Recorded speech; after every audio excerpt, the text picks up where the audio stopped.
Vamos a apoyar proyectos de productivos, vecinos y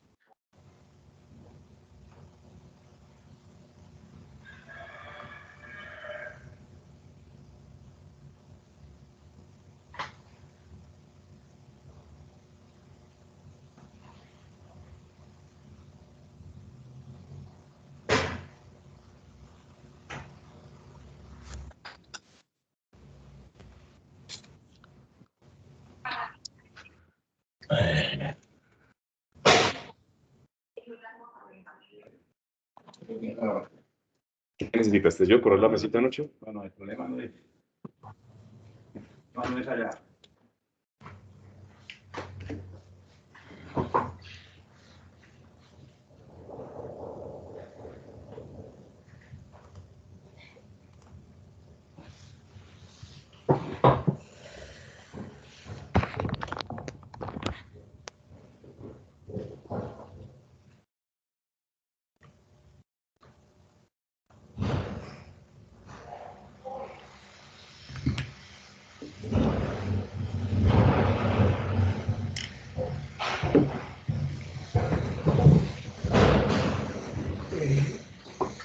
Muy buenos días para todos y todas. Vamos a esperar unos 5 minuticos para empezar mientras otros compañeros se conectan. Buenos días.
Bueno, buenos días para todos. Vamos a dar inicio a nuestro espacio del día de hoy.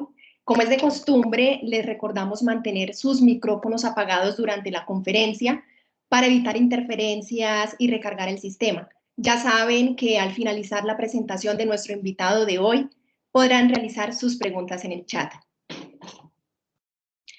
Por favor, les recordamos abstenerse de grabar la presentación para evitar fallas en las mismas, y nosotros estamos realizando la grabación que posteriormente se compartirá y la publicaremos también en el canal de YouTube de la empresa para la consulta de todos.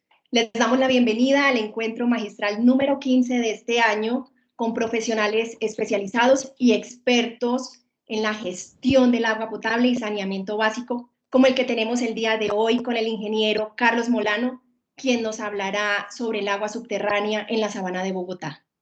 Hoy el ingeniero Gutiérrez, director de la Dirección de Ingeniería Especializada, no nos puede acompañar, así que en su representación está con nosotros el ingeniero José Manuel de la Torre, quien realizará la apertura de esta conferencia con un saludo de bienvenida. Adelante, ingeniero, y muy buenos días. Buenos días, Livia. Muchas gracias por la introducción.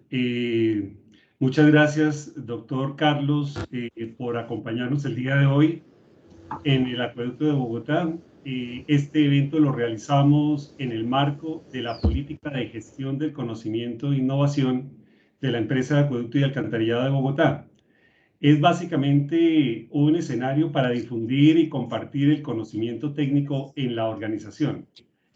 Es importante resaltar esta conferencia magistral que va a estar, digamos, a cargo del doctor Carlos Molano, experto en hidrogeología, y nos va a comentar algunos aspectos que fueron tenidos en cuenta en estudios realizados por el Acueducto de Bogotá en años anteriores. Básicamente, la empresa de Acueducto ha venido incursionando en el tema del agua subterránea desde hace varios años. En el año 2000, a través de la Agencia de Cooperación Internacional del Japón, JICA, se desarrolló el primer estudio que consiste en el desarrollo sostenible de agua subterránea en la Sabana de Bogotá. Fue desarrollado entre los años 2000 a 2003, en donde tuvimos la participación de varias entidades gubernamentales como Ingeominas, el DEPAE, la CAR, la Secretaría de Ambiente, el IDIGER, la Gobernación de Cundinamarca, el Ministerio de Ambiente, el IDEAM y la Academia, entre otros. Este estudio básicamente se desarrolló para evaluar el potencial hídrico enfocado a las aguas subterráneas para el aprovechamiento en la Sabana de Bogotá, investigar la situación actual del medio ambiente relacionado con agua subterránea y formular el plan de desarrollo de agua subterránea para la ciudad de Bogotá y la Sabana. Posteriormente, en el año 2009, la empresa de Acueducto, entre el año 2007 al año 2009, se desarrolló un segundo estudio de agua, también desarrollado por la Agencia de Cooperación, Cooperación Internacional del Japón, básicamente enfocado al suministro de agua en caso de emergencia. Esto debido a que en el año 1997, pues la empresa de Acueducto sufrió, digamos, un evento crítico que fue la emergencia en los túneles de Chingaza. Esto conllevó a que la empresa de Acueducto le pusiera mucha atención al tema del abastecimiento de agua subterránea en caso de emergencia. Y a raíz de este estudio, que fue básicamente formular el plan maestro de abastecimiento de agua para la ciudad de Bogotá, de agua subterránea para la ciudad de Bogotá, se implementó, digamos, el estudio de factibilidad sobre los proyectos de alta prioridad seleccionados, digamos, en este plan maestro, que consiste más o menos en unos 62 pozos en el piedemonte de la ciudad de Bogotá. y también se desarrolló una planta piloto, que esa planta pues ha tenido la posibilidad de apoyar emergencias en el territorio nacional, que tiene una capacidad de producción de 10 litros por segundo, operada por la Dirección de Abastecimiento de la empresa de acueducto, y que ha apoyado emergencias como la de Yopal, con la avalancha que afectó el acueducto de Yopal, la avalancha de Mocoa, en Santa Marta, el terremoto de Manizales, la emergencia de Ituango en Segovia, entre otros. También pues ha servido para abastecer a la comunidad del Rodeo en La Calera durante la rehabilitación de los túneles de Chingaza en los últimos 5 años. Esto es básicamente como un panorama de la importancia que tiene el agua subterránea para ser utilizada, digamos, en caso de emergencia, que alguna situación pueda llegar a ocurrir que afecte la ciudad de Bogotá o la infraestructura del acueducto de Bogotá, y podamos garantizar o abastecer a la comunidad en caso de emergencia. De esta manera, pues le damos la bienvenida a doctor Molano. Muchas gracias y bueno, le doy la palabra a Livia para que continúe con la presentación del doctor Molano. Muchas gracias. Gracias, ingeniero de la Torre. Muchas gracias por su intervención. Le recordamos a todos agendarse para el próximo viernes 30 de julio. Nos acompañará el doctor Germán Pardo. Él es el actual presidente de la Sociedad Colombiana de Ingenieros, con una conferencia magistral sobre la seguridad hídrica de Bogotá a través de los túneles. Antes de comenzar, conozcamos un poco más del ingeniero Carlos Molano. Él es ingeniero civil de la Universidad de los Andes y máster en Ingeniería Hidrológica del Instituto de Educación sobre el Agua de Holanda. Es socio fundador de la compañía Hidrogeocol, con sedes en Colombia, Ecuador y Panamá. Es profesor investigador de flujo y contaminación de aguas subterráneas en el Departamento de Ingeniería Civil y Ambiental de la Universidad de los Andes. Tiene más de 35 años de experiencia profesional en ingeniería de aguas subterráneas e hidrogeología ambiental. También ha servido como perito experto internacional en problemas de litigios por sobreexplotación y contaminación de aguas subterráneas. En el 2012 recibió la distinción de hidrogeólogo ilustre de Latinoamérica por la Asociación Latinoamericana de Hidrología Subterránea para el Desarrollo. En el 2014 fue nombrado conferencista ilustre McAlhany por la Asociación de Aguas Subterráneas de Estados Unidos, dando conferencias en universidades y asociaciones alrededor del mundo.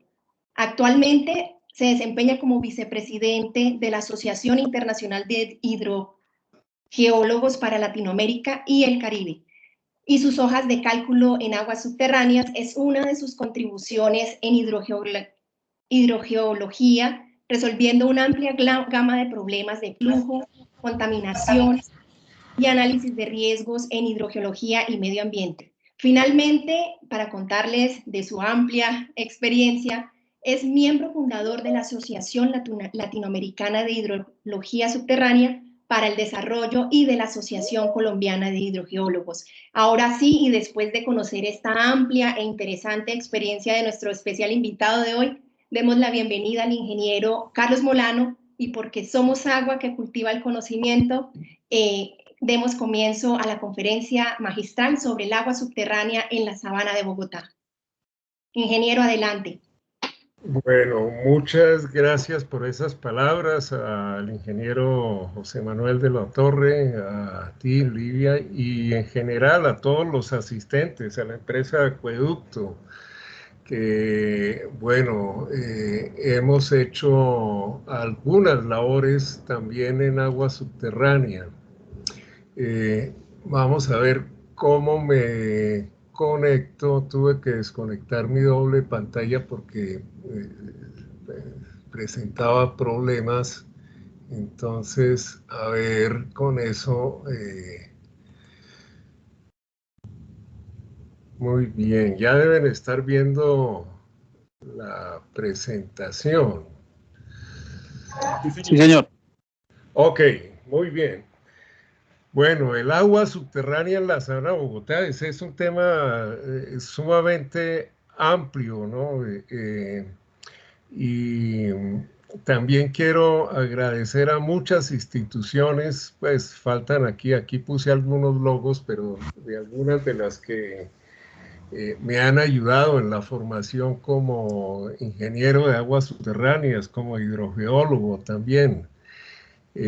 Naturalmente el acueducto, la empresa Acueducto Alcantarillado Bogotá, la Universidad de los Andes, la compañía Hidrogeocol, la Asociación Colombiana de Hidrogeólogos, ALSUD, que es la Asociación Latinoamericana de Hidrología Subterránea para el Desarrollo, la Asociación Internacional de Hidrogeólogos y muchas más, es decir, el Ingeominas, el actual servicio geológico, también hicimos los primeros estudios en que me había enfrentado para aguas subterráneas, fue aquí en la Sabana Bogotá.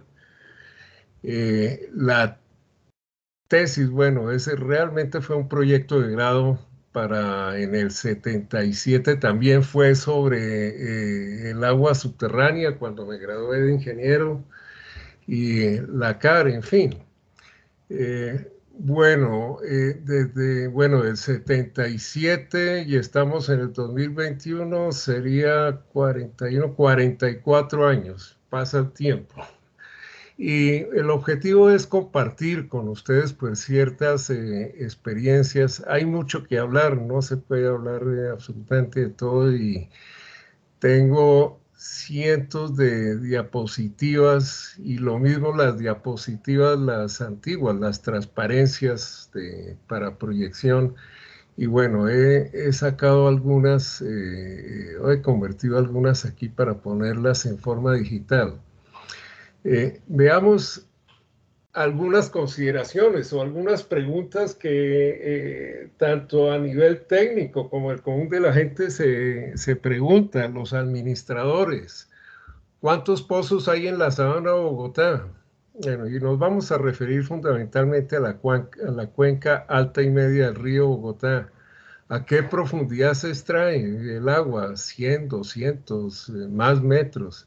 ¿Qué caudales traen? ¿Son sostenibles los caudales? ¿Cuánto es la recarga? ¿Cuántos son los descensos, los abatimientos? ¿Hay sobreexplotación? ¿Hay subsidencia del terreno? ¿Hay desecamiento? ¿Hay desertificación? Y muchas más preguntas al respecto. Es decir, todo esto tiene que ver con la gestión, manejo del agua subterránea y no es fácil dar respuestas a estas preguntas básicas. Y más quienes conocemos la complejidad geológica de la Sabana de Bogotá, que bueno, vamos a ver un poco al respecto. Bueno, traigo este slide que utilizo en mis cursos porque, es decir, cada vez la hidrogeología es una ciencia que abarca muchos temas y es imposible pues ser uno experto en todos estos temas, inclusive a nivel de maestría, no más de especialización, es imposible cubrir todos estos temas, por mencionar algunos, los isótopos, algo vamos a hablar en la charla, la parte de transporte y de contaminantes en acuitardos, la parte de fracking, de fracturamiento hidráulico también en acuitardos, hidrogeología contaminante, microbiología, geoquímica, geomorfología, uso termal, en fin, ¿no? Son muchísimos los temas. He puesto ahí en nuestros libros del profesor Emilio Custodio, que ha estado también muy, siempre ha estado interesado en toda la hidrogeología de Latinoamérica, pero aquí en Bogotá particularmente también ha estado. De manera que cada vez es un campo sumamente amplio y bueno, no solamente está la complejidad geológica, ¿no? Entre otras, es decir, es un recurso oculto, está debajo de la superficie del terreno.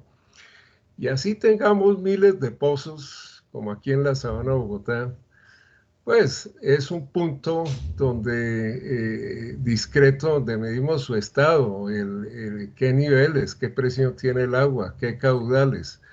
De manera que eso lo hace aún más complejo su interrelación con el resto del medio ambiente, ¿no? La hidrología superficial, la vegetación, etc. Y vamos a comenzar de una vez con algo de pruebas de bombeo. Esto es año 80 más o menos, que se hicieron unas pruebas de bombeo en pozos construidos por la CAR en la zona de Madrid. Ya vamos a dar una ampliación de esta imagen satélite que es sumamente vieja, tiene más de 25, 30 años, todavía está únicamente en la pista del Dorado. Está pasando un avión, esperemos para poder que oigan. Pero es una de las primeras imágenes satélites Landsat que tiene poca cobertura de nubes. Con seguridad hay mejores, pero pues tenía esta, de manera que vamos a hacer una ampliación. Y mire, esta fue uno de mis primeros trabajos en Geominas, en el Instituto Geológico, que el jefe de aquella época, el hidrogeólogo Francisco Mosquera, que ya falleció, pues era una prueba ideal, porque teníamos el pozo de la Fuerza Aérea Colombiana, por aquí queda la pista del FAC-2, porque el primero se rompió, el pozo Lusitania o Madrid 4, e inclusive se pidió permiso en la fábrica de Corona para medir también los descensos. Entonces, uno de los problemas cuando uno hace una prueba de bombeo, un ensayo de acuífero en un pozo de bombeo único, es que puede calcular un poco ciertos parámetros, pero otros, como por ejemplo parámetros de almacenamiento, es imposible calcularlos, ¿no? Porque uno no sabe cuánto es el radio efectivo del pozo, ¿no? Si, sobre todo cuando se perforan en roca. Pero nosotros medimos más o menos a las 2 horas de la prueba de bombeo, se hizo en este pozo, medimos en el pozo de la Fuerza Aérea. Después de un día comenzó a batir en Corona. Hicimos esta prueba como de 8 días más o menos, y a 30 días se tiene toda esta, fíjese que el diámetro es más o menos unos 15 kilómetros. Y este es un pozo de bombeo y tenemos alrededor de, claro, este es un pozo de bombeo, la tasa de bombeo era como alrededor de unos 80 litros por segundo. Y fue un pozo surgente. Miren, en el año 77, aun cuando estaba estudiando, visité el pozo de la Fuerza Aérea y pozo surgente, ese fue perforado con ayuda de los holandeses y pusieron 2 tubos ahí en el pozo de 6 metros en PVC, amarrado con cauchos, con un andamio, y alcanzó los 12 metros, de manera que la presión del acuífero, agua surgente por encima del terreno, como unos 20 metros. Lo mismo en el Pozo Madrid 4, después que se limpió, un pozo surgente. Después que hicimos la prueba de bombeo, nunca volvió a ser surgente, pues quedaba el agua muy cerca a la superficie, lo que indica que tiene una recarga limitada. Entonces, este es el problema de, digamos, de gestión, de sobreexplotación, porque pues en aquel entonces teníamos aquí unos cuantos pozos, 5 o 6 pozos, hoy tenemos cientos de pozos en toda esta área, y bueno, ya no es urgente, y los descensos hace mucho que no los medía en los cursos cada año, cada semestre, medíamos los niveles en el Pozo Madrid 4 y otro pozo que estaba aquí en la planta de tratamiento. Ambos pozos ya salieron de operación. y los descensos hoy en día están por debajo de los 100 metros, 120 metros en esta zona, ¿no?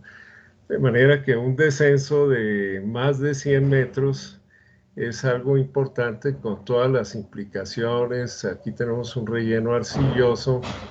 También con el acueducto se calculó subsidencia. Yo creo que la sobreestimamos un poco porque se ha medido en la zona de Funza ahí con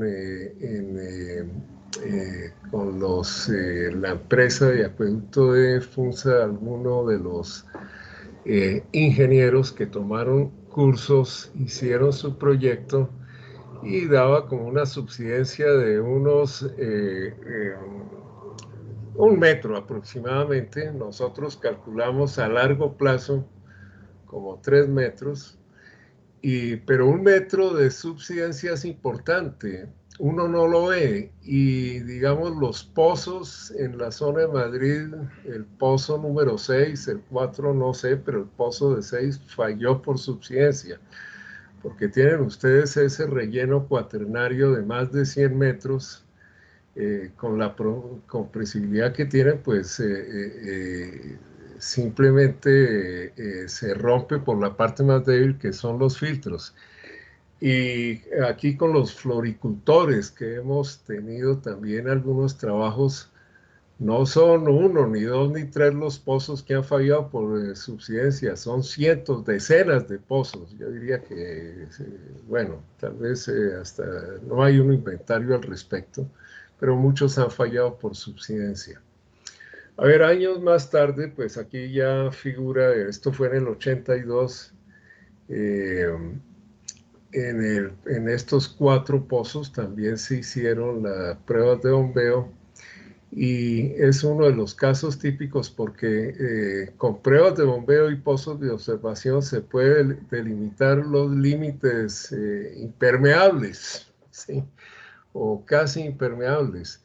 Y aquí, digamos, esto se hizo teóricamente, pero finalmente se ajustó, cuadró muy bien con la falla de Barcillas y la falla de Madrid, ¿no? Que esto limita aún más la producción de los pozos, es decir, limita en cuanto que tienen más abatimientos, pero el efecto de estos pozos al otro lado de la falla sí tiene un efecto, pero no es tan pronunciado, ¿no? Pero también al otro lado de la falla hay cientos de pozos.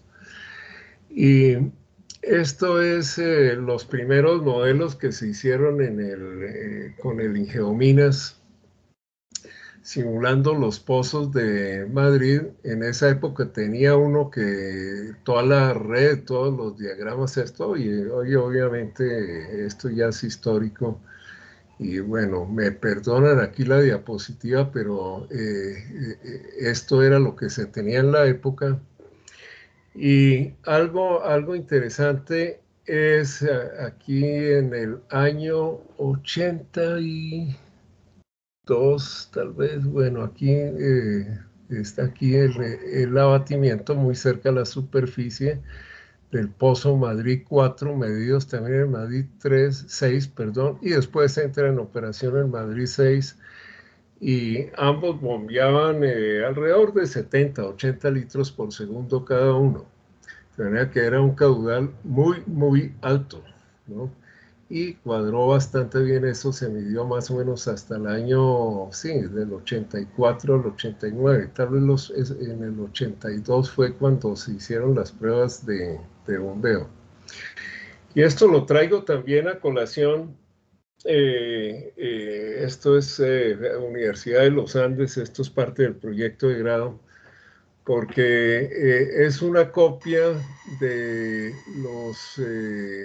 las isopiezas que tenían los informes de Tajal-Car, que si no estoy mal fue en la década de los 72, 74, y aquí están los niveles referidos a los 2.500 metros sobre el nivel del mar. ¿Por qué lo traigo a colación? Porque aún aquí se ven algunas zonas de descensos, ¿sí?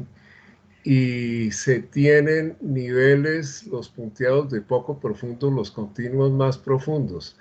Entonces, hoy en día la información es muy buena y ya la Secretaría tiene su base de datos, la CAR también. Pero antiguamente no la teníamos, entonces es para saber cuánto han sido los descensos, el uso de almacenamiento, pues estos datos pueden ser interesantes. Aquí otras zonas de Subachoque, bueno, Facatativá, también los niveles freáticos, la carga hidráulica. Y también se hizo con TNO, en el 75 se hizo otro estudio.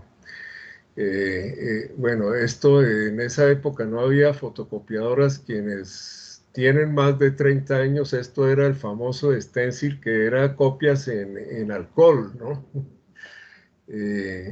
Bueno, esto ya es niveles de agua simulado. Estoy dando pues algunas imágenes. Este fue el modelo que se hizo con el acueducto, el antiguo, bueno, el DAMA, hoy la Secretaría del Medio Ambiente, la Secretaría Distrital. Y esto fue los datos, niveles de agua simulados estacionarios, pues suponiendo que en el año 1970 no había mucho uso, ¿no? Entonces, pues se tiene aquí los niveles de agua en la capa superior. Fue un modelo, ya vamos a ver ese modelo que se hizo con el acueducto, pero también, digamos, todo esto, lo de la Secretaría, lo de la CAR, lo pueden bajar ustedes de internet. Y estos son los niveles de agua de la Secretaría del Medio Ambiente en 2011, 2012. Hay varios puntos de bombeo, en el río Fucha, en fin. Y aquí también otros niveles donde se pueden trazar las direcciones de flujo, ¿no? Hoy los modelos, bueno, ya permiten trazar direcciones de flujo en un sentido, en otro sentido.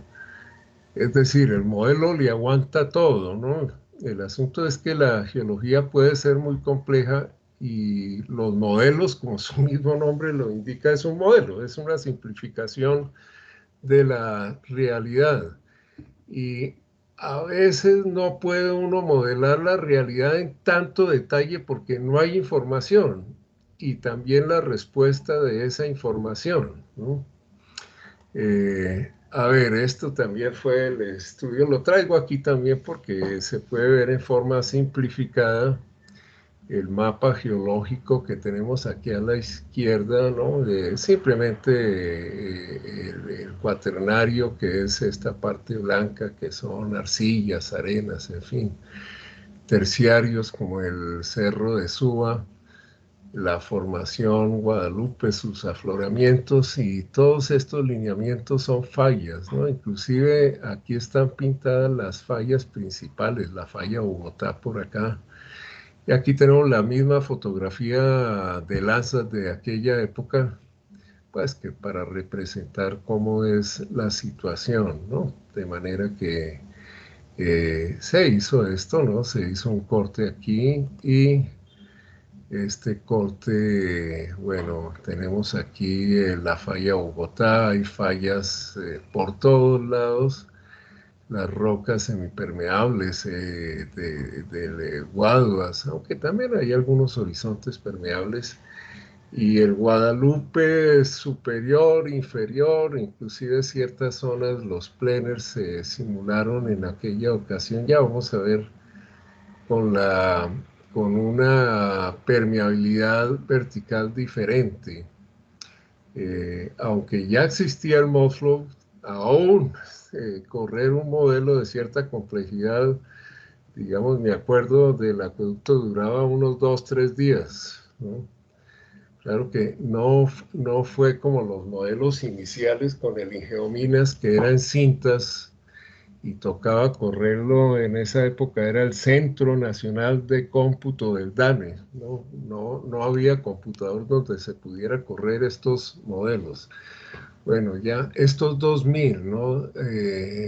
Sí, estos 2000, aquí está mal, aquí esto de este 2010, estos 2000, 1999, 2000. Y bueno, esto que está aquí, se hizo un modelo más que todo para el distrito capital y alrededores, ¿no?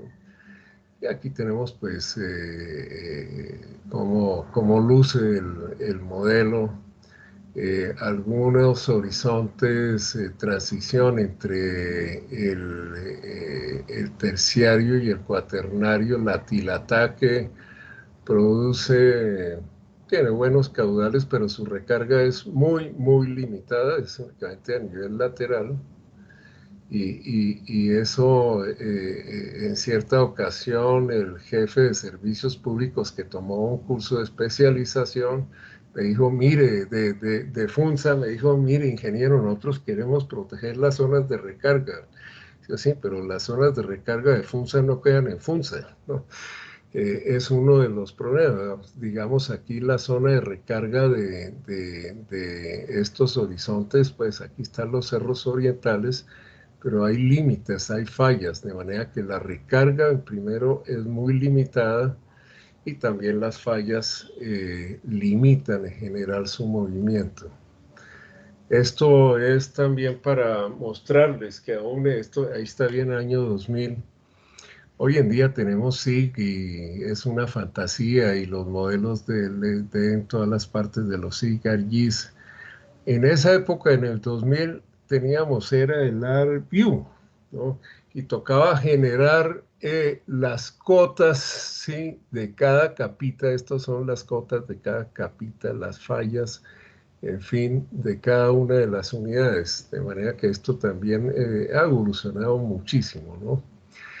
Y este también esto se hizo en un modelo posterior, pero con los datos de la modelación del año 2000, donde están las fallas. Hay complejos aquí bien difíciles de modelar, aún hoy en día con tanta discretización y elementos finitos, no solamente diferencias finitas. Aquí está la falla Bogotá y otra serie de fallas, ¿no? Y esto era parte de los resultados que teníamos en aquel entonces. En realidad la modelación se excluyó la cuenca del río Subachoque, Chicú, entonces venía como por acá, pero más que todo era el distrito capital y alrededores. De manera que en el 2000 la base de datos, que siempre hay incertidumbre, el bombeo era aproximadamente de 950 litros por segundo. Y la recarga calculada en aquel entonces, esto es del año 2000, también era más o menos del mismo orden. Esto se ha hecho ajustes, nos ha colaborado mucho la Universidad de los Andes, el doctor Mario Díaz Granados, en fin, que también ha tenido mucha relación con el acueducto. Y esto lo traigo a colación por lo siguiente. Algo interesante, y esto es el modelo del 2000, es que uno puede poner las partículas en sentido inverso, que es lo que se llama hidrogeología forense. Es decir, si tenemos muy buena información, pongo yo partículas en el centro de la cuenca y veo de dónde vienen. Esto es exactamente lo mismo, pero visto en 3 dimensiones, con isocronas de cada 3000 años, o sea que pues tienen que fluir a través de la falla Bogotá, a través de los terciarios, son 3, 6, 9, 12, 15, son entre 20.000, 30.000 años y más.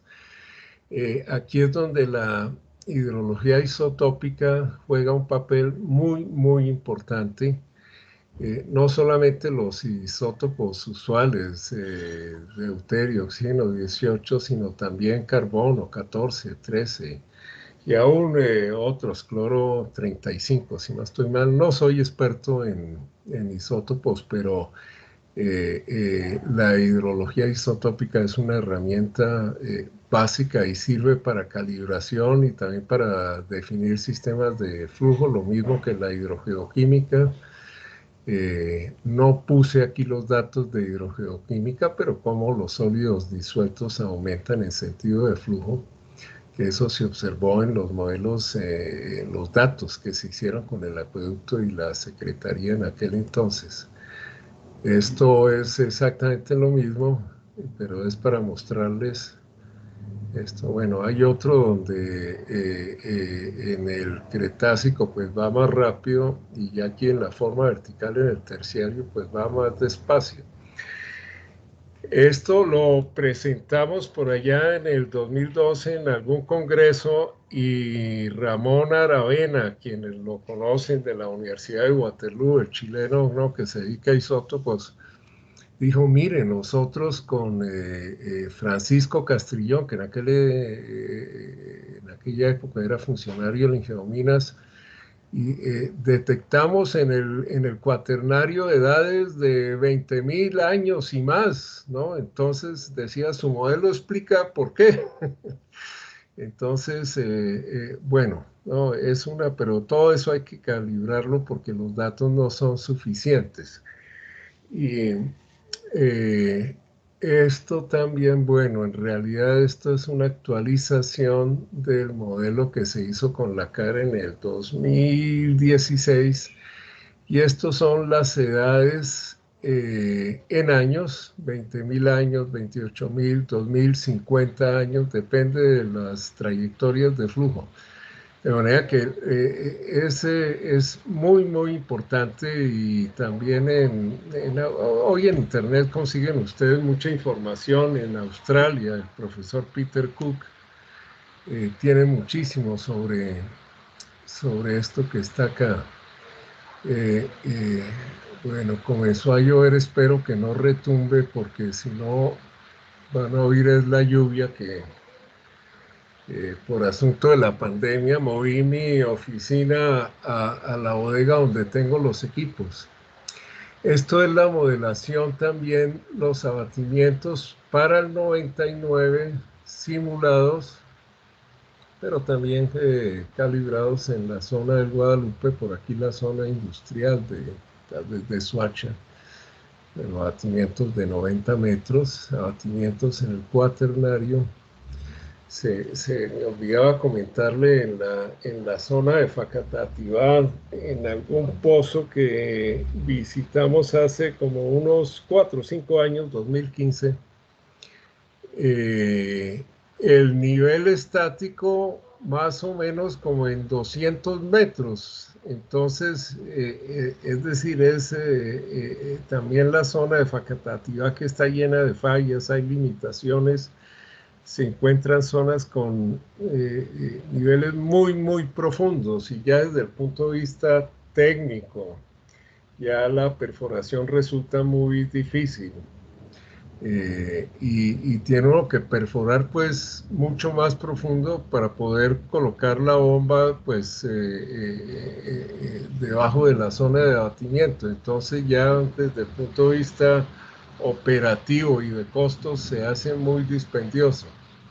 Estos son los resultados del 2000, ya esto ha cambiado, ¿no? En la Sabana Bogotá teníamos 1.075 pozos, 33 en el Guadalupe, 1.042 en el Cuaternario, caudal total, lo que habíamos presentado, 956, el caudal en el Guadalupe, el caudal en el Cuaternario.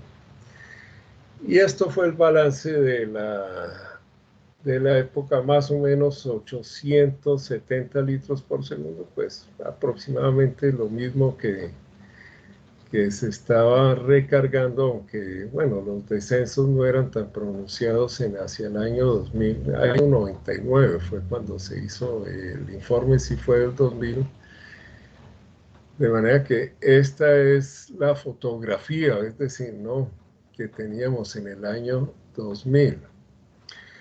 En el 2016 se hizo para la CAR con COEI, la empresa COEI se hizo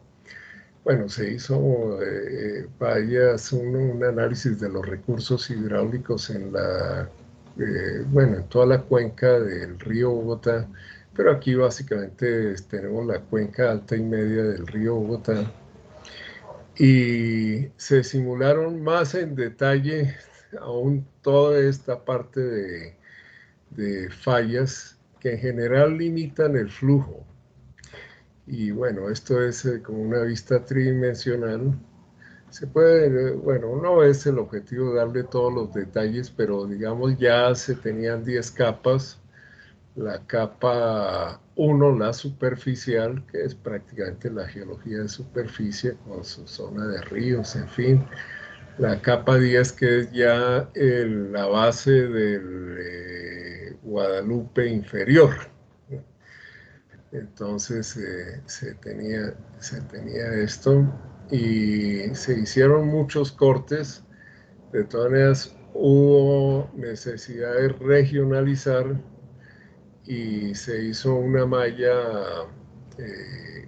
cuadrada prácticamente, y esto es, aquí pueden ver la complejidad de todas las, aquí el verde es el acuífero Guadalupe, cómo limita las fallas, la falla Bogotá. Por aquí este gris oscuro es el Tilatá, que no está en todas las partes. Con el profesor Van der Hamen discutíamos mucho y él decía que eso no se debería llamar Tilatá sino Subachoque, en fin. Pero es interesante porque en principio aquí en el Tilatá debajo está el Guadalupe superior y no se encuentra el terciario, está erosionado. Entonces, en palabras de él decía, mire, haga de cuenta un salto de Tequendama muchísimo más alto ahí a finales del terciario, ¿no? Bueno, y esto es el modelo, modelación de la CAR. Bueno, también es, entender esto es un poco complejo para quienes conocen aquí, hay muchos dibujos de esto, pues 10 capas. Da para mucho, inclusive la información de niveles no es tan amplia como para simular tanto, pero se hizo con suficiente detalle. Este gris que está aquí es la Tilatá, que se encuentra en Funza, no se encuentra en otro lado, y aquí en el norte también está la Tilatá, que ahí está casi aflorando. Y esto es también una imagen tridimensional de los pozos, ¿no? Las formaciones, bueno, ahí había interés de si la Tilatá producía o no producía. Pues sí produce, pero la recarga es muy limitada, muy limitada.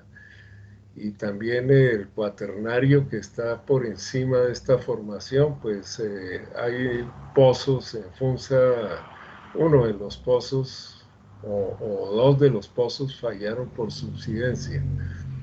Y esta es también, bueno, tal vez una simulación que se hizo a 10 años con los niveles, la tabla de agua simulada, pues ahí esto más que todo para presentación. Bueno, ok, sí, ya no, estos son 10 años, estos 25 años hay descensos, ¿no? Se alcanza a notar algo. 50 años mucho más. No, esto se hizo hacia el futuro. Esto quedó mal, esto no son niveles piezométricos, sino son abatimientos. Ok, es que está, sí, tal vez se puso. Ok, ¿no? Entonces, pues hay abatimientos importantes de más de 100 metros. ¿No? La zona que visitamos queda por aquí, más o menos, en un pozo que se hizo en una floristería, y los abatimientos en la formación sabana, los cuaternarios.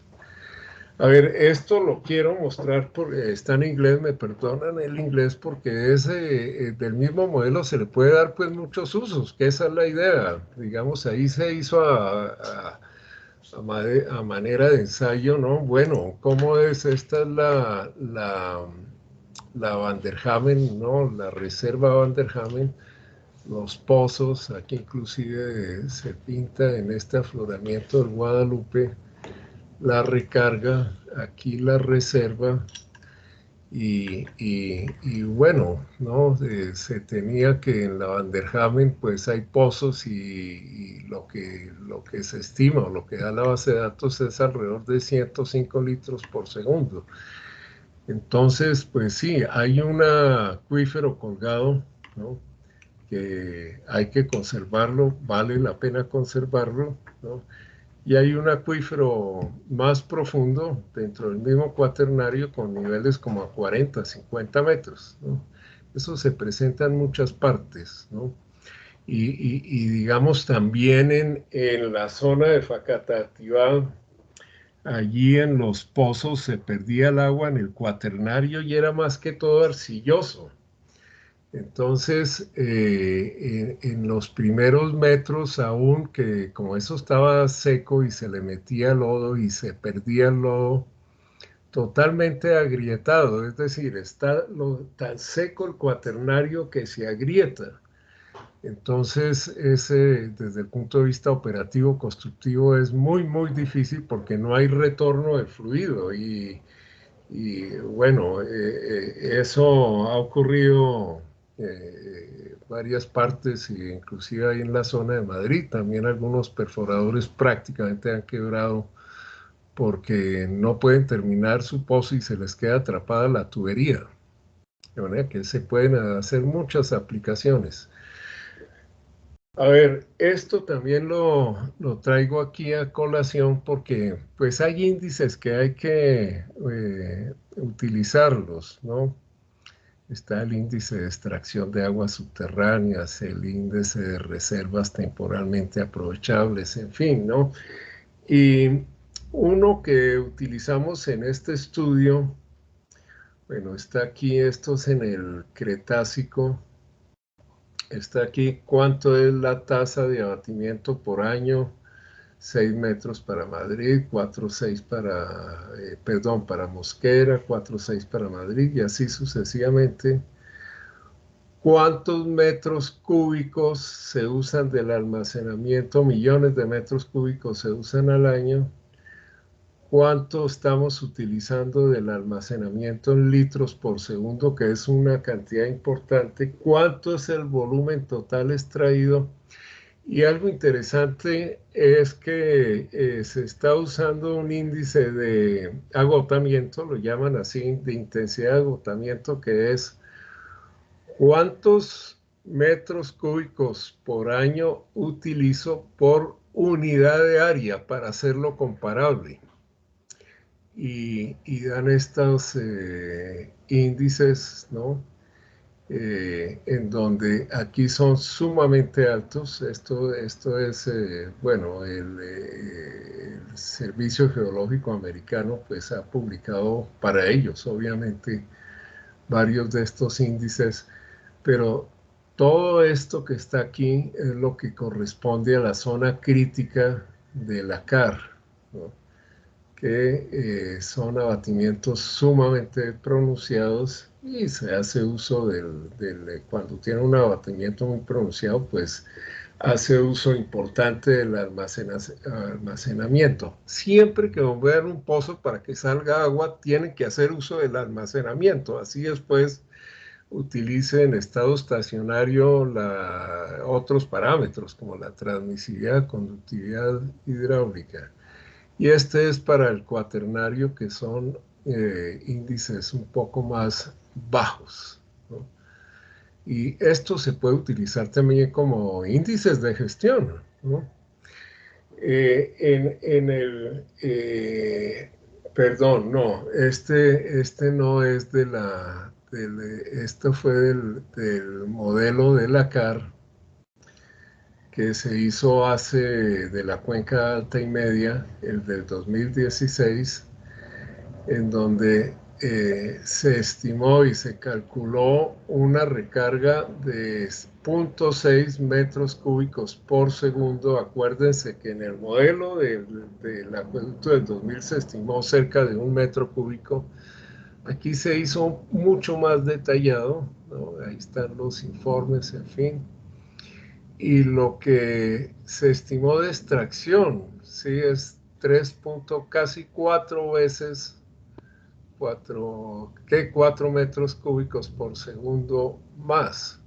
Entonces, del Cretácico 1.8, del Terciario 0.4, del Cuaternario 1.7. El índice de estrés de agua subterránea, y así lo llaman, nosotros lo llamamos aquí índice de extracción de aguas subterráneas, es cuánta agua extraigo con relación a la recarga. O sea que en general no debe ser más de 1 cuando quienes conocen de agua subterránea está el caudal seguro que se dice, hombre, no debe sobrepasar la recarga, y digamos que es un buen número, ¿no? Pero aquí la 6 por 8, sí, casi 7 veces más, 6.5 veces más la recarga, ¿no?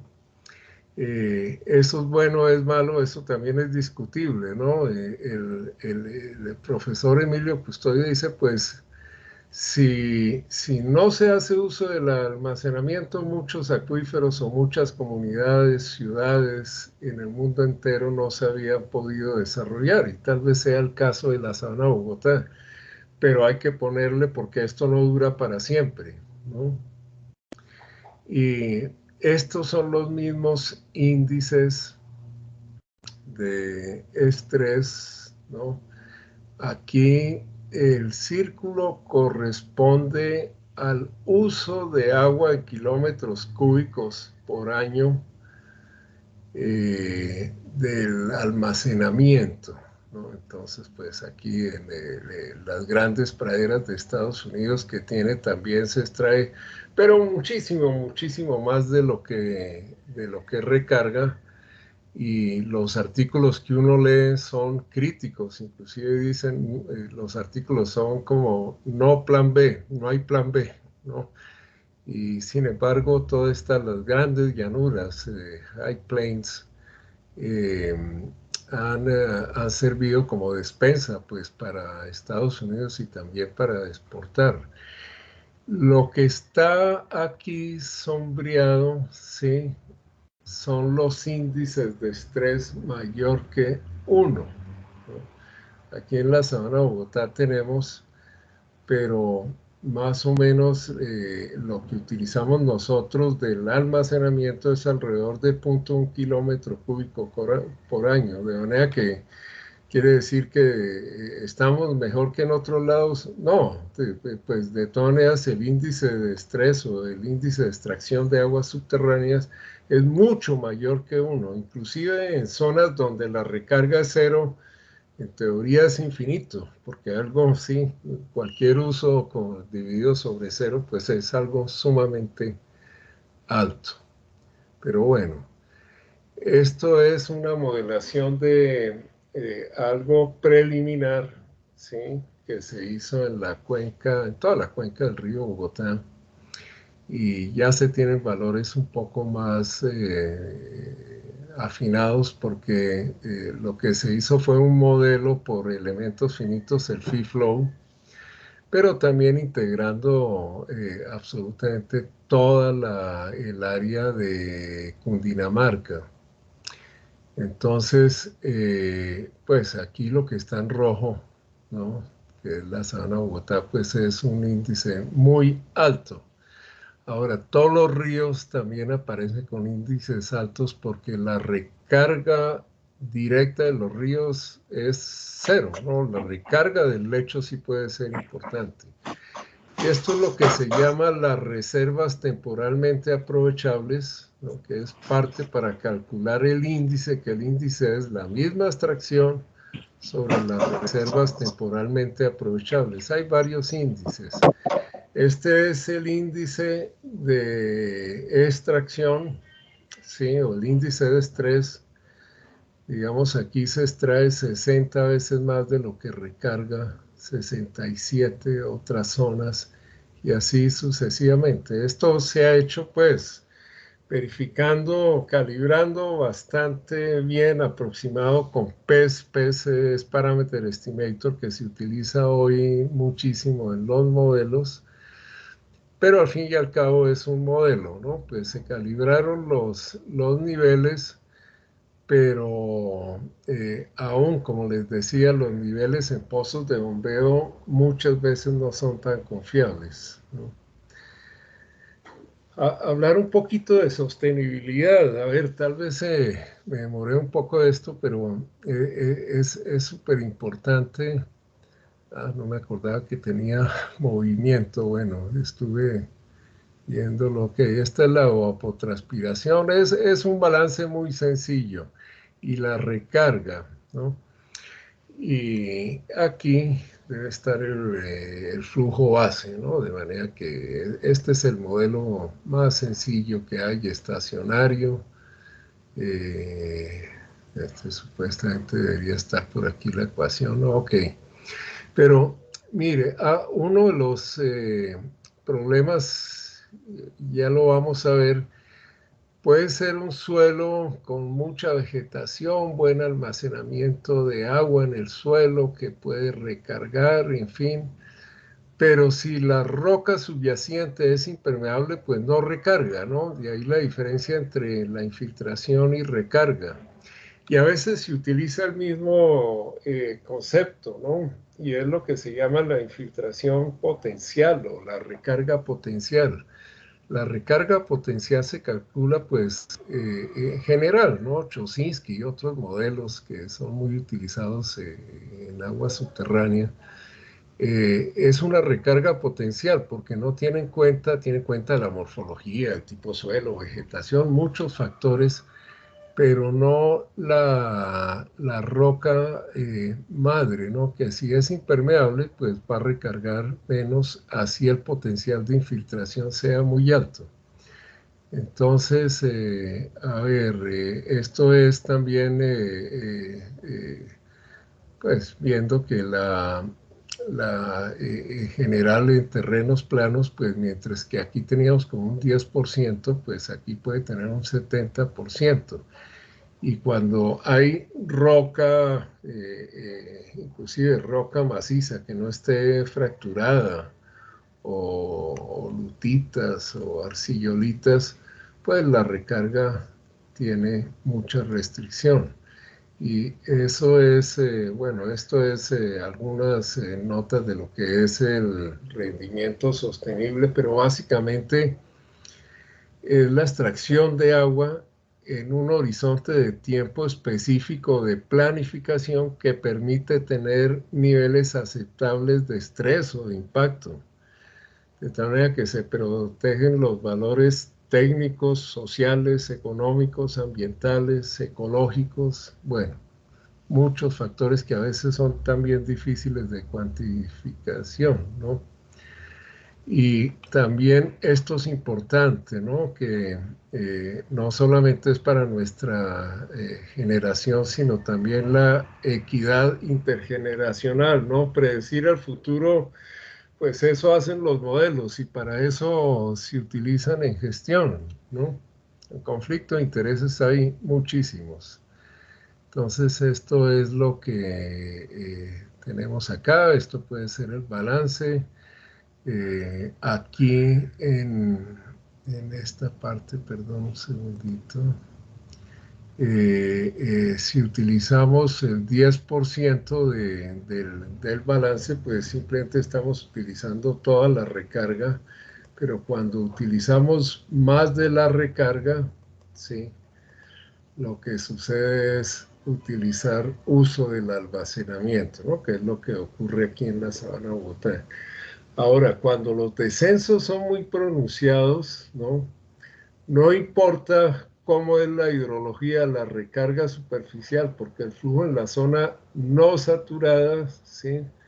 A no ser que haya una fractura directa, pero aún así las fracturas tienen su espaciamiento y tienen mucha limitación. No depende casi de la hidrología superficial. Y veamos algo de entonces qué hacer, recarga artificial, y es lo que se hizo con JICA, los japoneses, con el acueducto.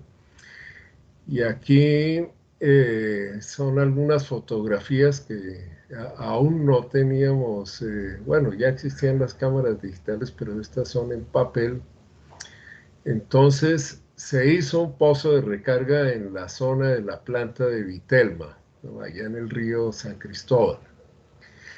La planta de Vitelma queda un poco aguas más abajo, en fin. Y se hizo un tanque para recarga. Y allá como a 100 y pico metros, un pozo de observación. Aquí está el pozo de observación. Y una anécdota de Francisco Mosquera con la misión japonesa. Él decía lo siguiente: miren, de pronto sale el agua surgente porque por aquí pasa la falla Bogotá y ahí tienen el río San Cristóbal, entonces es probable que tengan agua surgente. Y esto no me acuerdo a qué altura pues, está, pero está a varios cientos de metros por encima de la sabana. Y resulta que dio agua surgente. Entonces, hacer un pozo de recarga en una zona con agua surgente, pues es difícil, ¿no? Tiene que ser a presión. Y por eso estos tubos de tonea se utilizaron transductores de presión, pero también se medía la presión de inyección desde el tanque de esta tubería, ¿no? Y aquí tenemos el pozo de observación, que como era a presión, pues simplemente por aquí iba el agua y aquí se puso en una torre que se colocó ahí, se medía también el nivel, ¿no? Visualmente. Aquí tenemos el pozo de recarga, ¿no? Con la presión, ¿no? Aquí poníamos pues el tubito, los transductores de presión, que también hoy en día esto ha variado muchísimo, hoy ya son mucho más pequeños y de mayor capacidad. Entonces lo que se hizo fue instalar una bomba y hacer lo que se llama el SAR, Storage and Aquifer Recovery, y utilizar la recuperación del almacenamiento. Entonces se inyectaba desde aquí está, desde este tanque, ¿no? Flujo libre anular, aquí después se le colocó este cabezote para la bomba, inyectaba por acá y después bombeaba, ¿no? Los acuíferos ASR se utilizan mucho en Estados Unidos, que simplemente es el mismo concepto, inclusive durante horas nocturnas de baja demanda, ¿no? Infiltran durante la noche por el espacio anular entre la bomba y el revestimiento y bombean durante el día. Esto, pues esto lo hacían hace varios años empíricamente los floricultores, ¿no? Porque lo que inclusive se utiliza en Estados Unidos inyectando en acuíferos salados, ahí en Florida, y digamos, inyectan 10 horas y bombean 14, o sea, perdón, inyectan todo lo contrario. Bueno, sí, es decir, de tal manera que quede un remanente de agua que se pueda limpiar. En la quebrada La Aguja, ya en Santa Marta, ¿cómo se llamaba? Wilson Sotomonte, no lo volví a ver, un hidrogeólogo perforador, pues le metía casi toda el agua de la quebrada durante la noche y bombeaba durante el día, y eso es este sistema, ¿no?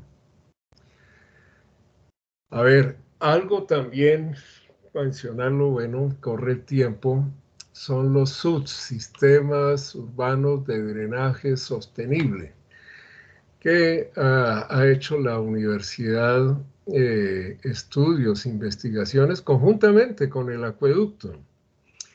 Y traigo aquí algo, yo no he estado en este proyecto, el líder de ese proyecto es el doctor Mario Díaz Granados, también está Luis Alejandro Camacho, Juan Saldarriaga también ha hecho aportes importantes en SUTS, pero estos son algunas fotografías que tomé de Mario Díaz, en donde es infiltración, a veces en lechos, conformando el lecho, pavimentos permeables, zonas en parqueaderos también, aquí utilizando el agua de los tejados.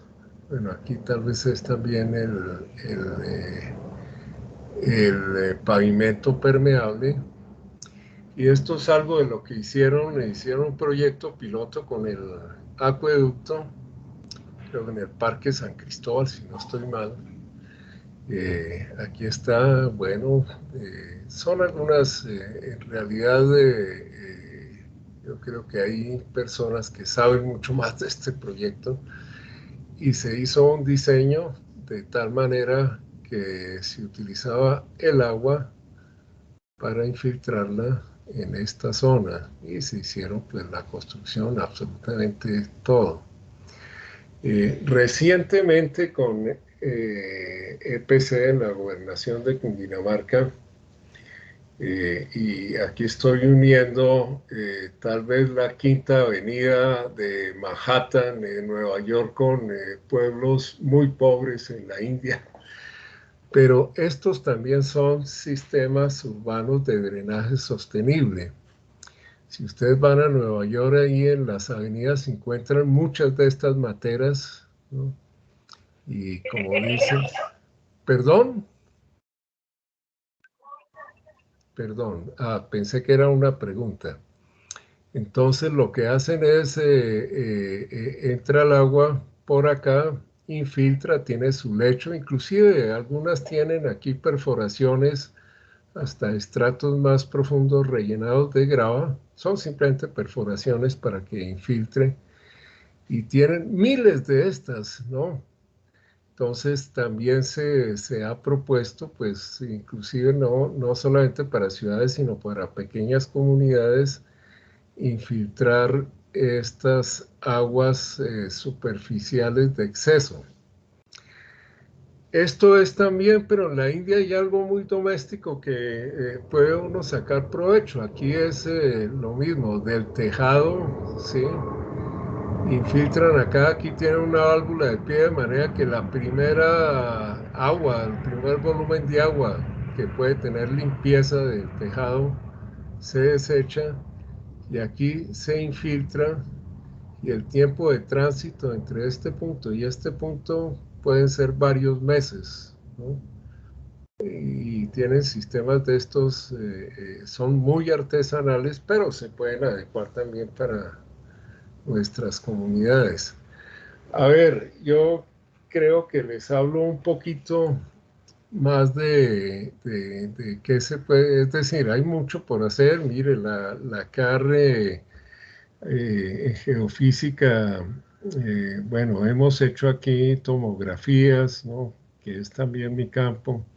Se ha hecho mucho de magnetotelúrica. La primera que hicimos fue con los japoneses, con equipos análogos, de manera que era muy difícil, bueno, había que tomar datos, en fin, y he acompañado a hacer aquí magnetotelúrica, que lo que requiere uno es dejar el equipo varios días para que tenga buena resolución y avance en profundidad, utilizando las corrientes naturales que hay en el terreno. Y bueno, la CAR ha hecho algo importante también al respecto. También los piezómetros, sé que la CAR está en la zona del Alto Suárez, han hecho magnetotelúrica. Como todo, toca su buena interpretación y que haya contraste. Y aquí son algunos experimentos, porque prácticamente de algunos proyectos de grado, que se ha hecho con el satélite Grace, ¿no? Y ya, bueno, ya lleva más de 10 años. Y esto lo que le mide es el cambio de densidad en el suelo. Entonces, digamos, aquí se hicieron algunos análisis de cambio de densidad, inclusive en un mes. El problema es que la resolución de ese sensor es como de 30 kilómetros por 30 kilómetros. Aquí están los pozos de la Sabana Bogotá, cada puntito de esos. Y entonces correlaciona uno esa densidad, ese cambio de densidad que mide el satélite con el cambio de almacenamiento, ¿no? Hay también interferencias porque puede ser cambio de almacenamiento en la humedad del suelo, pero hoy en día se está haciendo lo que se llama un down scaling, cambiar la densidad teniendo pozos de observación, y se puede tener mucho más detalle que esa franja de 30 por 30 kilómetros. Pero aún así se hizo pues esto más a nivel de estudiante, inclusive fue de pregrado. Y algo que también se hizo, y esto es súper interesante, es el INSAR, que mide inclusive mes a mes cuánto es la subsidencia del terreno con radar, ¿no? Entonces, en realidad este es un tema muy apasionante, pero vale la pena, pues, un tema de investigación para las universidades y también para aprovecharlo porque se está utilizando en todo el mundo. Y aquí hicimos algunos análisis de subsidencia en la Sabana Bogotá y cuánto es, esto es del 2015 al 2016, cuánto ha sido la subsidencia en centímetros, por lo menos aquí utilizando ese radar, ¿no? Yo creo que podemos seguir hablando muchísimo, pero pues también damos tiempo para inquietudes y lo mismo, diapositivas y presentaciones, inclusive tengo de backup cualquier cantidad. Esto también es hoy en día la evapotranspiración potencial. Digamos, esto es un estudio que hicimos en la zona de Santa Marta, pero se puede calcular con una resolución de 1 por 1 kilómetro, ¿no? Inclusive Penman, sí, como dice, ¿cómo puede uno calcular Penman? Pero también el MODIS, si no estoy mal, este es el MOD 16, bueno, eso también ha adelantado muchísimo. También se puede calcular que es uno de los parámetros, pues, y se puede ajustar a evapotranspiración real, ¿no? Con la información climatológica. Realmente, digamos, esto es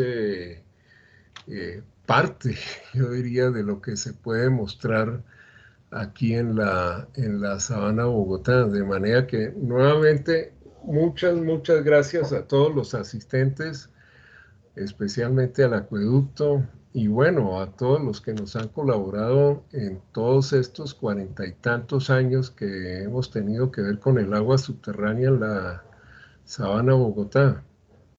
De manera que, pues con esto terminamos. Si hay preguntas o de pronto puedo echar mano de alguna otra diapositiva, pues con mucho gusto vemos a ver qué se puede hacer. Ingeniero Molano, muchas gracias por su presentación. Esperemos si alguien tiene alguna pregunta, puede escribirla en el chat o alzar la manito para que activen su micrófono. Esperemos a ver si nos escriben alguna pregunta para que la respondamos.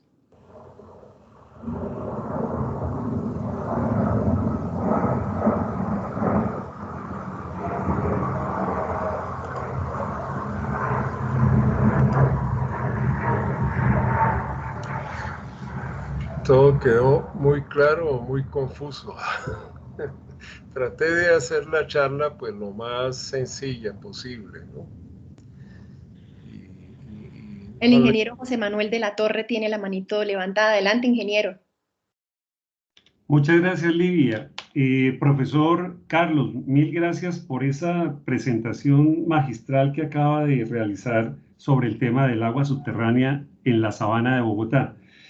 Tengo una pregunta. La empresa de acueducto y alcantarillado de Bogotá ha considerado utilizar el agua subterránea para el abastecimiento en caso de emergencia a la ciudad de Bogotá, si llegase a ocurrir, digamos, un sismo que llegue a afectar parte de la infraestructura de distribución de agua, como en los túneles de Chingaza o en las redes de la ciudad de Bogotá que distribuyen el agua potable a los hogares, y etcétera. Y la pregunta va enfocada a qué acciones de remediación de la contaminación del agua subterránea se han realizado para evitar, digamos, que el agua cuando se requiera utilizar para abastecimiento, pues tenga un estándar de calidad aceptable para su tratamiento y la distribución para consumo humano. Sabemos que hay muchísimos pozos activos en la sabana de Bogotá, como usted bien lo ha manifestado, para diferentes actividades, y algunos de estos pozos han quedado inactivos y seguramente se han abandonado. Y estos mismos pozos, digamos, en las floristerías que hay en la sabana de Bogotá, utilizan químicos pues para sus actividades, y la preocupación es qué tanto puede llegar a afectar el agua subterránea digamos, con estos pozos que han quedado inactivos y de pronto no se han sellado de la manera técnica como debe hacerse. ¿Qué acciones usted conoce que ha hecho la autoridad ambiental para preservar el agua subterránea en la sabana de Bogotá? Y muchas gracias, profesor. Sí, mire, y a veces uno encuentra, digamos, contaminación por pesticidas en pozos bueno, hace bastante que no estoy al tanto, pero en pozos de 200 metros, ¿sí? Donde tienes tú un sello arcilloso de la formación sabana que no permite la migración. Precisamente, no solamente en pozos abandonados, sino en pozos activos por el espacio anular. Cuando tú no le pones lo que se llama el sello sanitario, o hay veces que le colocan un sello sanitario que digo yo, eso es como por ponerle algo en los 5 primeros metros, eso no sirve para nada. Tiene uno que colocarle su sello de cemento, bentonita, hay especificaciones, impermeabilizantes, ¿no? Y se ha hecho, hay alguna labor importante de, digamos, la Secretaría en algunos pozos por ahí en la zona del Tunjuelo, que había contaminación superficial, pues sellaron técnicamente, ¿no? Y técnicamente es que por los filtros, es decir, es muy difícil extraer el revestimiento porque extraes tú el revestimiento y generalmente se rompe por los filtros. Entonces, de pronto lo que hace es un daño mayor, pero sí se puede inyectar a presión por los filtros, pues digamos que una lechada de bentonita, un slurry, que bueno, como el slurry es una mezcla, a veces tal vez como una mazamorra de bentonita, que diría uno. Entonces sí se hace algo, pero también el asunto es la exigencia y la supervisión. Desafortunadamente, en muchas situaciones necesitamos ser policías para que se cumplan las cosas, ¿no? Y algo es que cualquier mal diseño, cualquier embarrada, cualquier acción que no funcione, queda debajo de la superficie del terreno. Entonces, si no hay la interventoría y la supervisión directa, es muy difícil de controlar, ¿no? Pero existen protocolos para sellamiento, ¿no? Digamos, para pozos de monitoreo, pero estamos hablando de pozos de 10 metros, pues hay que sellarlos también, porque si no es una fuente de contaminación y cuando se puede retirar el revestimiento, pues en esos pozos pequeños mucho mejor. De manera que sí es un problema y en pozos viejos que no se utilizaba esos sellos de bentonita es bien difícil y como muchos pozos han fallado por subsidencia, entonces también es una zona de contaminación directa, ¿no? Es hacer la campaña, ¿no? La campaña y muchas veces es por ignorancia también, ¿no? Que no se hacen las cosas. Gracias, ingeniero. Tenemos a José Alberto Gaona Correa, que quiere realizar una pregunta. Buenos días, profesor Carlos. Muy amable por su intervención, muy interesante. Me interesaría saber la relación que tienen los humedales de Bogotá con el tema del agua subterránea. Estamos hablando que hay unos 15 humedales, de los cuales, si no estoy mal, son 10 declarados por la Convención Ramsar. Quisiera saber qué relación tienen estos con el agua subterránea de la sabana. Muy amable. Sí. Mire,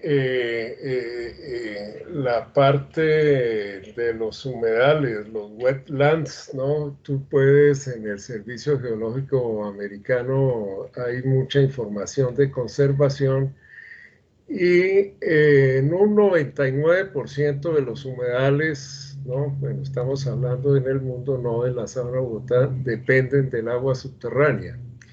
Entonces, aquí también dependen del agua subterránea. Y lo dije muy brevemente en la Van der Hamen, ese acuífero colgado desde el punto de vista ambiental hay que conservarlo, ¿sí? Y es una reserva ya por ley, ¿no? Y un legado del profesor Van der Hamen, ¿no? Con el profesor Van der Hamen, inclusive cuando se presentó el modelo del acueducto, que él estuvo ahí en el club de Usaquén arriba, él insistía mucho en que se restringiera la explotación de agua subterránea, ¿no? Pero es un balance de ese conflicto de intereses técnico, social, económico, bueno, ecológico. Y realmente creo que aquí los humedales también tienen dependencia del agua subterránea, pero en forma conjunta, ¿no? No diría que como los humedales, ¿no? de los artículos del Servicio Geológico Americano, dependen tanto del agua subterránea como del agua superficial de la vegetación ribereña, ¿no? Tengo otra charla sobre acuíferos dependientes del agua subterránea y es que, por ejemplo, la zona hiporreica, la transición entre el agua, tal vez aquí en la sabana de Bogotá es menos importante, pero en los humedales es muy importante que muchos microorganismos, así como protegen el tigre de Bengala, pues hay microorganismos que los protegen también porque son alimento para otras especies.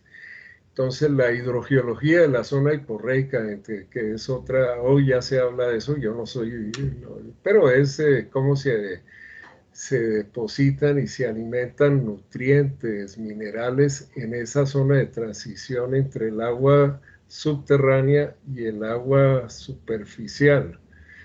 De manera que sí es muy importante, desconozco aquí, no he estado en forma directa, pues aquí en la sabana de Bogotá con esa parte de conservación de humedales, pero hay que conservarlos naturalmente. No te escucho. Muchas gracias. Muy amable. Y estás hablando, Olivia, con el micrófono apagado. Gracias. Sí. Okay. Gracias, ingeniero. No tenemos... sí, tenemos una pregunta de Álvaro Pío Convariza. Por favor, active su micrófono.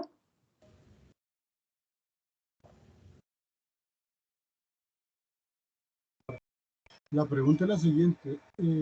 Es que bueno, se habla de, pues el tema está centrado en los acuíferos latiplano cundiboyacense, es decir, de la sabana de Bogotá, más que todo centrado. La pregunta es, da un grado de curiosidad, más que todo, respecto a que, digamos, lo de las minas de sal de Zipaquirá, teniendo en cuenta que pues, es producto del antiguo mar Cretácico, en cierta manera, eso ha tenido influencia, digamos, en la salinización de acuíferos. No sé, se sale un poquito del tema de la sabana, pero no sé si tiene influencia.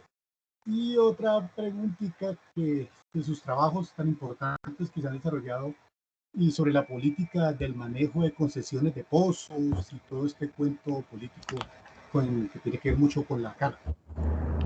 Muchas gracias. Sí, mire, sí, y en la zona de Nemocón y también en ciertas zonas cerca a la laguna de Tominé, se extrae sal mediante inyección y extracción de agua. Y sí tiene influencia, digamos, ahí en algunas zonas, ¿no? Quien conoce la arenisca del Cacho, que es un terciario y produce agua, sí. En algunos casos, cuando se explota demasiado, sí, se salinizan. Inclusive, bueno, te estoy hablando de hace también como 20 años, algunos perforadores decían, no, ahí no perfore más de 80 metros porque se les saliniza. Entonces, sí hay algo de salinización inducida, ¿no? No creo que sea así, tal vez es a nivel muy, muy local y no tanto a nivel intermedio o regional. Y la parte de concesiones, es decir, para eso son los modelos, ¿no? Aún hay que simplificar porque manejar la información toca, hay base de datos y hay modelos, pero esa es la parte importante de los modelos, que quiere determinado municipio perforar un pozo a 600 metros y le va a sacar 50 litros cualquier caudal, 30 litros por segundo. Entonces, ver por lo menos en los 50 años qué pasa, ¿no? Si va a afectar otros pozos o no, ¿no? Y aquí la afectación de pozos es sumamente importante. Y uno lo ve en una época había conflictos entre la industria de flores. Hoy hay menos conflictos, pero es porque creo que han absorbido a los pequeños industriales de flores, entonces ellos mismos son los que se impactan, ¿no? Pero claro que sí, y teniendo recarga muy limitada, digamos, la CAR no deja perforar pozos en la zona crítica, a no ser que sea para reemplazo, ¿no? De manera que un pozo nuevo en la zona crítica, por ley, está vedado. Teníamos otra persona, Diana, estaba con la manita levantada. ¿Vas a participar?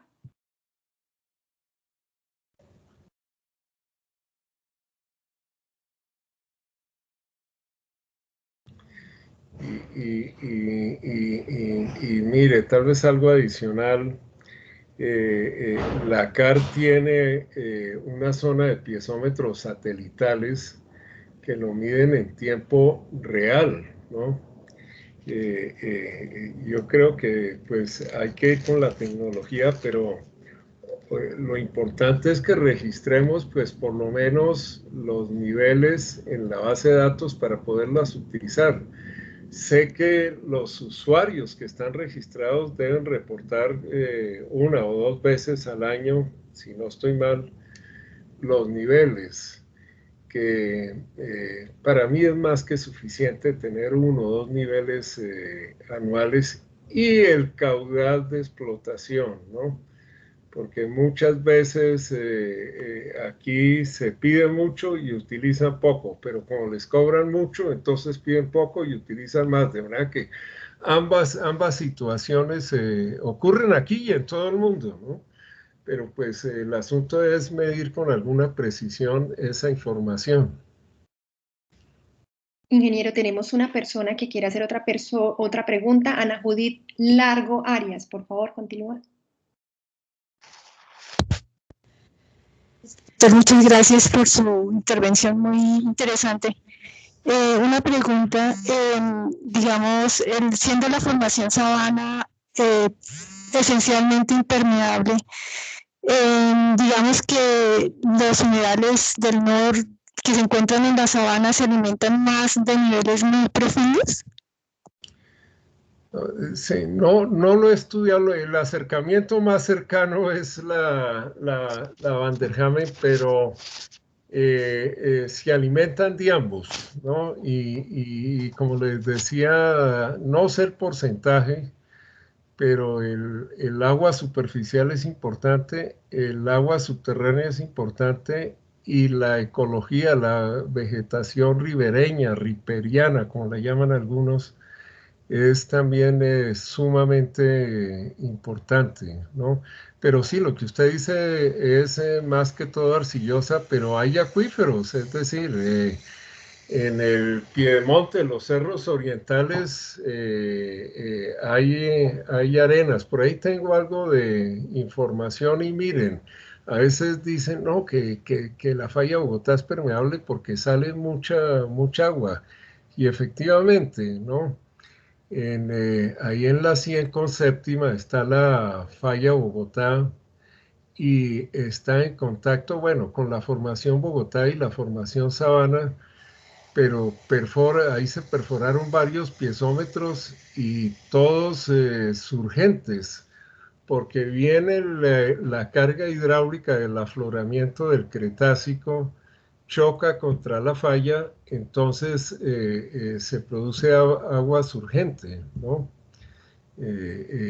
Eso ocurre en muchas partes, ¿no? Y bueno, casi todos los edificios, residencias de más de 1 o 2 sótanos tienen su bomba de eyección para bombear precisamente el agua subterránea y muchos de esos pues tienen subsidencia, pero muchísimos tienen subsidencia, ¿no? Y ustedes pueden ver, ahí hay un edificio en la 100 como con 9ª, 10ª, que está totalmente inclinado, ¿sí? Eso es producto de la subsidencia, ¿no? Muchas veces uno no lo ve, ¿no? Pero hay edificios grandes que inclusive tienen cierta inclinación, son centímetros, pero la tienen, ¿no? Bueno, ingeniero Molano, muy interesante su conferencia. No tenemos más preguntas en esta jornada, así que muchísimas gracias por compartir sus conocimientos con la familia de la empresa de acueducto y alcantarillado de Bogotá. Por favor, todos activen sus micrófonos y démosle un fuerte aplauso al ingeniero Carlos Molano. Muchas gracias a todos ustedes, lo mismo al acueducto, a Livia, a todos los que organizaron. Excelente estas charlas, he estado parcialmente en algunas y bueno, no estaré en las que siguen. Muchas gracias. A usted muchas gracias, Dios me lo bendiga. Bueno, muchas gracias a todos por participar y conectarse una vez más. Recuerden que todos somos agua que cultiva el conocimiento y nos vemos en una próxima oportunidad y feliz resto de viernes para todos. Muchas gracias. Que esté muy bien, ingeniero. Gracias, profesor. Gracias.